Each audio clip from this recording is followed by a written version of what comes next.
Snow White and the Seven Dwarfs, a Ladybird book.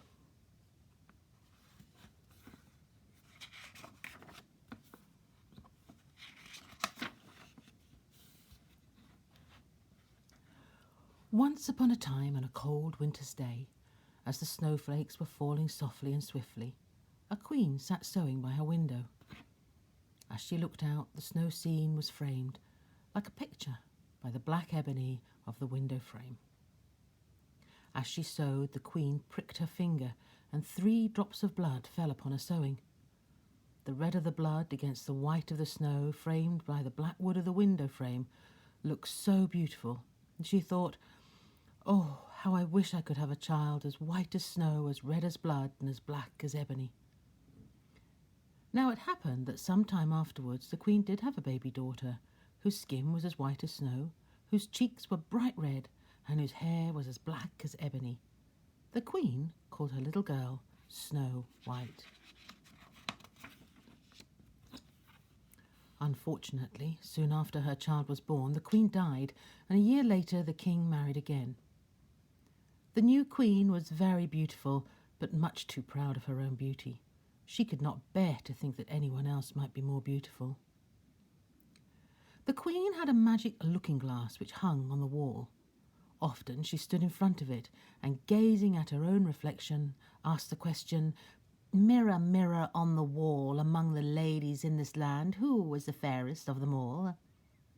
The mirror always replied, "Thou, O Queen, art the fairest of all." The queen was always content when she heard this reply, for she knew that the magic mirror could speak nothing but the truth. Meanwhile, Snow White was growing from a baby into a lovely little girl. By the time she was 7, with her rosy cheeks and dark, dark hair against her snow-white skin, she was even more beautiful than the queen. Thus it happened that one day when the queen asked the mirror, "Mirror, mirror on the wall, among the ladies in this land, who was the fairest of them all?" it replied, "Among the grown-up ladies tall, thou, O Queen, art the fairest of all. Yet the truth I must speak, and so I do vow, that the child Snow White is more lovely than thou." When the queen heard these words, she was both shocked and angry. She looked more closely at Snow White and could not fail to see her growing beauty. Each day, as she watched the girl, the queen's anger and jealousy increased. At length the time came when the queen's envy of Snow White's beauty gave her no peace by day or by night. Hatred for the child filled her heart. Then the queen called one of her huntsmen and commanded him, "Take this child away deep into the forest and kill her, for I can no longer bear the sight of her." The huntsman had no choice but to obey, and taking Snow White by the hand, he led her far into the forest. When he stopped and drew out his knife to kill her, the poor child wept and begged him to spare her life.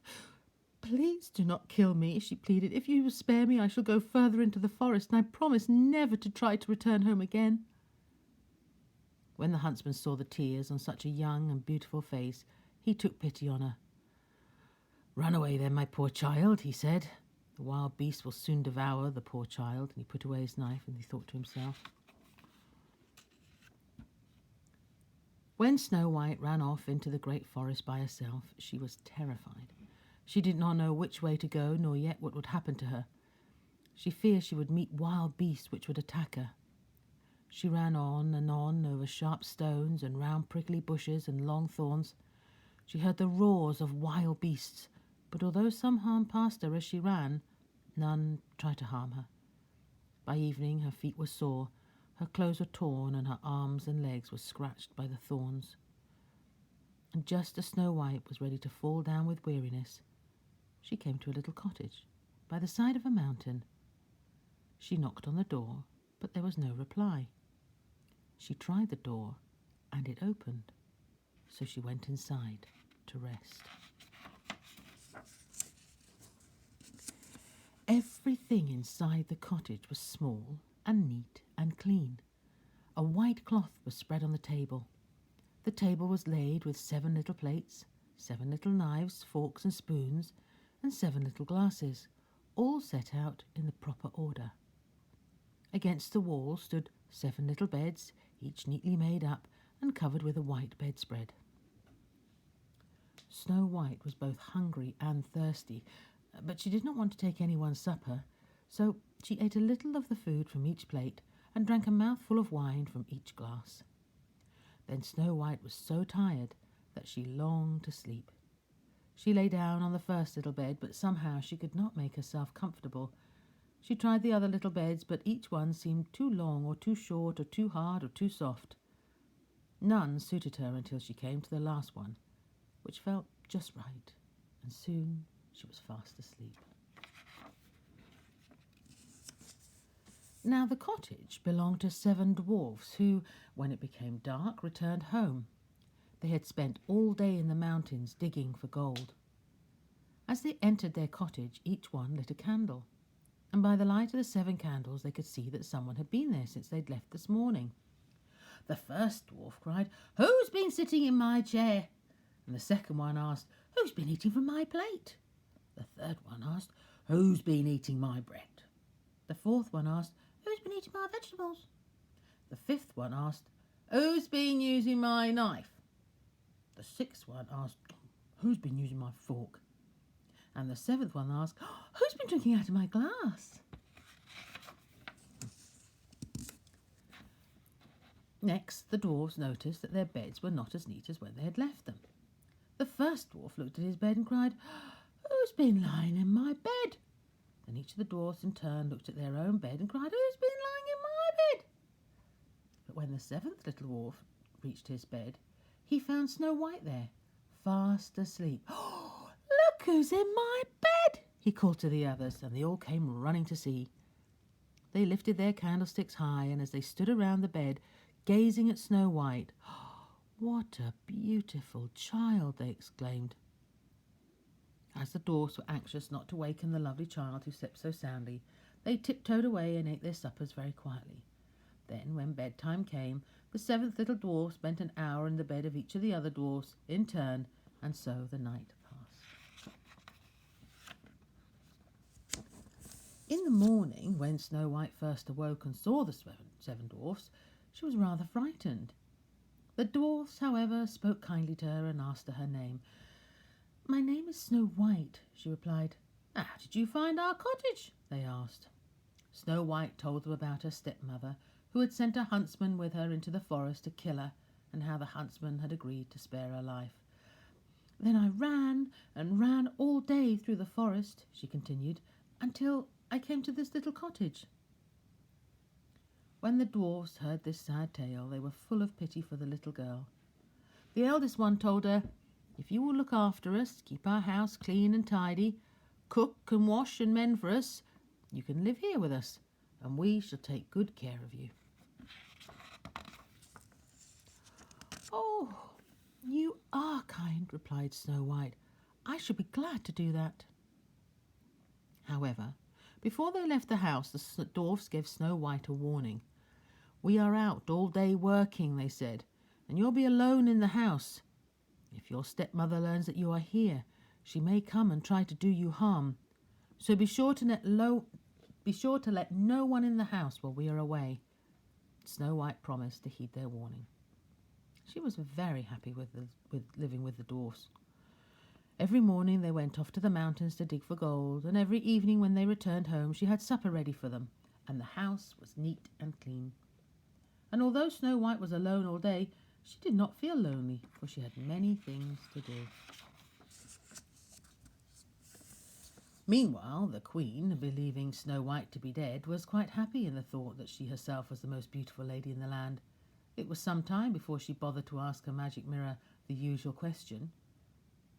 When she did stand before the mirror and said, "Mirror, mirror on the wall, among the ladies in this land, who is the fairest of them all?" she could not believe her ears when she heard this reply. "Thou, O Queen, art exceedingly fair, but the truth I must speak, and this I do swear. Snow White is not dead, but living still in a little house far over the hill. And though thou, O Queen, are certainly fair, this child's great beauty doth make her more fair." Then great was the anger of the queen. She knew that as the mirror never lied, her huntsman must have deceived her. The queen's jealousy would not let her rest as long as she knew that anyone was more beautiful than she was. She was determined to find Snow White and kill her herself. But how could she do this? She knew that she must not let Snow White recognize her. Finally, she decided to disguise herself as an old peddler woman who called at people's houses, selling things from her basket. She dressed herself in old clothes and painted her face. No one could possibly have recognized the beautiful queen. She then travelled through the forest until she came to the dwarf's cottage by the mountain. She knocked on the door and shouted, "Laces and ribbons for sale, pretty laces and ribbons." Snow White looked out of the window and thought to herself, "What harm can this poor old woman do to me?" Snow White opened the door and the woman brought her basket into the cottage. Snow White chose some pretty pink laces for her stays. The old woman offered to lace up Snow White's corset properly with the new laces. Snow White, suspecting nothing, agreed. Then the queen laced her so tightly that the child could not breathe, and she fell on the floor as if she were dead. In the evening, when the dwarves returned home, they were shocked to find their beloved Snow White lying on the floor as if she were dead. They lifted her up tenderly, and when they saw how tightly she was laced, they cut the new laces. Soon she began to breathe again, and gradually the colour returned to her cheeks. When the dwarfs heard about the peddler woman, they were convinced that she must have been Snow White's wicked stepmother. The dwarfs warned Snow White again, "Take great care, be sure not to let no one into the house." The queen hurried back through the forest, and she was filled with joy because, believing Snow White to be dead, she herself must be now the fairest of all. As soon as she reached home, she removed her disguise and stood before her mirror, asking, "Mirror, mirror on the wall, among the ladies in this land, who was the fairest of them all?" You can imagine the rage into which she flew when the mirror replied, "Thou, O queen, art exceedingly fair, but the truth I must speak, and this I do swear. Snow White is not dead, but living still in a little house far over the hill. And though thou, O queen, art certainly fair, this child's great beauty doth make her more fair." So, once more the queen began to plan how she might kill Snow White. First she prepared a comb which was poisoned. Next she disguised herself as quite a different peddler woman and filled her basket with new things to sell. Again she travelled through the forest until she came to the dwarf's cottage by the side of the mountain. She knocked on the door and shouted, "Cheap wares to sell, pretty things to sell." Snow White put her head out of the window. "I dare not let you come in," she said. "I have promised the dwarfs to open the door to no one." "Oh, never mind, you can look, can't you?" replied the queen, holding up the dainty comb.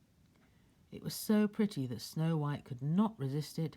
She opened the door to the peddler woman. The old woman said, "You must let me comb your hair properly for you." Snow White agreed and seated herself on a stool. Then the queen then stuck the comb sharply into Snow White's head so that the poison went into her blood. Immediately she fell to the floor as if dead. Fortunately, it was almost evening, and soon afterwards the 7 dwarfs came home. When they found Snow White once more lying on the floor, they suspected that her stepmother had been again. They soon found the poison comb and pulled it out. Snow White quickly recovered and told them what had happened. Once more the dwarfs talked seriously to her.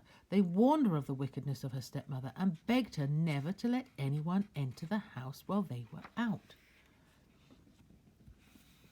Meanwhile, the queen was hurrying through the forest, muttering to herself, "I killed her this time! I killed her this time!" And on reaching home, she removed her disguise and stood before the mirror, asking, "Mirror, mirror on the wall, among the ladies in this land, who was the fairest of them all?" Just as before, the mirror replied, "Thou, O Queen, art exceedingly fair, but the truth I must speak, and this I do swear. Snow White is not dead, but living still in a little house far over the hill. And though thou, O Queen, art certainly fair, this child's great beauty doth make her more fair." At these words, the Queen stamped her feet and beat on the looking-glass in her rage. "Snow White shall die," she vowed, "even if it costs me my life." The Queen knew that it might prove impossible to persuade Snow White to let her into the cottage a third time, so she plotted cunningly. She took a lovely apple which had one green and one rosy cheek. It looked so tempting that anyone who saw it must long to eat it. Then she put poison in the red cheek of the apple, while leaving the green side free of poison. This time the Queen filled her basket with apples and disguised herself as a farmer's wife. For the third time she made her way to the dwarf's cottage and knocked on the door. "I am forbidden to open the door to anyone," said Snow White, putting her head out the window. "Well, it's all the same to me," replied the farmer's wife. "I only want to get rid of these apples. Here, I'll give you one to you," she went on, holding out the poisoned apple to Snow White. I dare not take it," replied Snow White, shaking her head. "Oh," the farmer's wife laughed pleasantly. "Are you afraid it's poison?" she joked. "Look, I'll cut it in two, and we shall eat half." This she did, holding out the rosy half of the apple to Snow White and biting into the green half herself. Snow White longed to eat the rosy half of the apple, which looked so tempting, and when she saw the woman happily eating one half of the apple, she thought there could be no harm in eating the other half herself. So she took the rosy half of the apple and bit into it. No sooner had she done so than she fell down dead. The Queen laughed a horrible laugh and cried, "This time the dwarfs won't waken you." Then the Queen returned to her palace and asked the mirror, "Mirror, mirror on the wall among the ladies in this land, who is the fairest of them all?" And at long last it answered, "Thou, O Queen, art the fairest of all." Thus the jealous Queen was finally content. When the dwarfs returned home in the evening, there lay Snow White on the floor, no longer breathing, yet they still hoped that they might be able to revive her. They unlaced her stays, they combed her hair and washed her face, but they could not find out how she had died. The dwarfs were heartbroken. They stood around her and wept, saying, "Our beautiful Snow White is dead." And for 3 days and nights they stood around her, mourning. At the end of the 3 days, the dwarfs knew they must bury their beloved Snow White, yet they could not bear to do so, for she looked as though she was still alive. So they had a glass coffin made in order that they might still see her. They wrote on the side in letters of gold that her name was Snow White and that she was a king's daughter. The dwarfs carried the glass coffin to the top of the mountain, and then they each took it in turn to sit always by the coffin, day and night. There Snow White lay, as if still alive but sleeping, with her skin as white as snow, her cheeks as red as blood, and her hair as black as ebony. Even the birds came and wept to see her lying so still. Snow White lay in the glass coffin for many years and still looked as if she were alive and only sleeping. One day it happened that a king's son found the glass coffin on top of the mountain. He could not take his eyes from the beautiful girl within it. He gazed at her and fell in love with her. "Let me have the coffin," he begged the dwarfs, "and I will give you whatever you ask."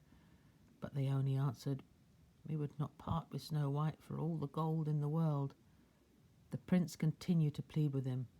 "I cannot live without her," he said. "If you will give her to me, I shall cherish her all my life." At length, the dwarfs took pity on the prince and agreed to give him the coffin. As the prince's servants were carrying the coffin down the mountainside, they stumbled on the roots of the tree. The coffin, which was so badly jolted that the piece of apple which had stuck in Snow White's throat was flung out. She opened her eyes, lifted up the lid of the coffin and sat up. "Where am I?" she cried in surprise. The prince was overjoyed to see her alive. He told her all that had happened and how he had fallen in love with her. "Come with me to my father's palace and we shall be married," he begged, and Snow White agreed. She said goodbye to the dwarfs who had been so kind to her and had loved her so dearly, and although they were sad to lose her, they were content to know that she was alive and she would be happy with the prince. A magnificent wedding feast was arranged for Snow White and the prince, and it happened that Snow White's stepmother was among those invited to the feast. When the queen dressed in her finest clothes and was ready for the wedding, she stood before her mirror and asked, "Mirror, mirror on the wall, among the ladies in this land, who is the fairest of them all?" The mirror replied, Thou, O queen, art exceedingly fair, but the truth I must speak, and so I do vow, that the young bride-to-be is more lovely than thou." These words so angered the queen that at first she felt she could not bear to go to the wedding. Later she felt she must see this new young queen, and of course when she arrived at the feast she recognized Snow White. Her rage was so great that she fell down in a fit and had to be taken home, where soon afterwards she died.